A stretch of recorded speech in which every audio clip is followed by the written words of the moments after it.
So when the Parliament is taking up the discussion on Operation Sindoor, my request to the opposition members, especially the Congress party, not to do anything to harm India's interests and also not to speak Pakistan's language.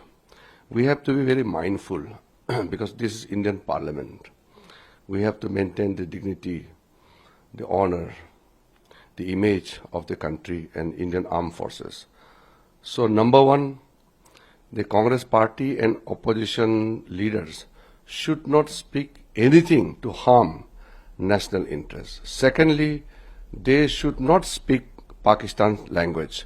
Whatever they speak against India's interests, it is used by the Pakistanis, India's enemies outside. So please be mindful when we are taking up such an important discussion on Operation Sindoor. Everybody must ensure that the dignity, the spirit of Indian Army must be respected. Those who lost their lives, their family members must not be undermined, and also the enemies of the country should not take advantage of the foul languages used by the opposition leaders. देखिए, operation सिंदूर ये कोई मामूली action नहीं है।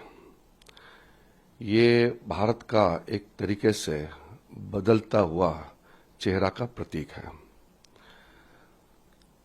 जब operation सिंदूर का चर्चा parliament में शुरू हो रहे हैं, मेरे ऑपोजिशन पार्टी से दरख्वास्त है, विशेषकर कांग्रेस पार्टी से मेरा दरख्वास्त रहेगा कि कोई भी ऐसा भाषा ना बोले जिससे भारत के छवि और भारत के सेना के ऊपर में और उनके मनोबल पर कोई आंच ना आए।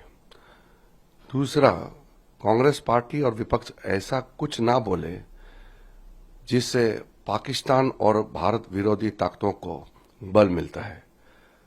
कांग्रेस ने पहले पाकिस्तान का भाषा बहुत बोल चुके हैं और ये पार्लियामेंट में पाकिस्तान से तालमेल करने वाला भाषा बिल्कुल ना बोले, ये मेरा रिक्वेस्ट रहेगा।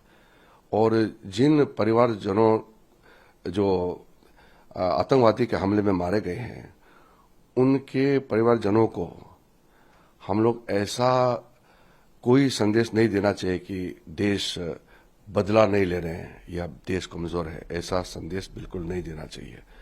इसलिए देश एकजुट होकर के पार्लियामेंट एक आवाज में सेना का मनोबल को उठाए रखे और देश के जनता का भरोसा को कायम रखे और देश के विरोधी और देश के दुश्मनों को सटीक जवाब देना चाहिए और सेना के साथ पूरा खड़ा रहना चाहिए। ये मूल भाव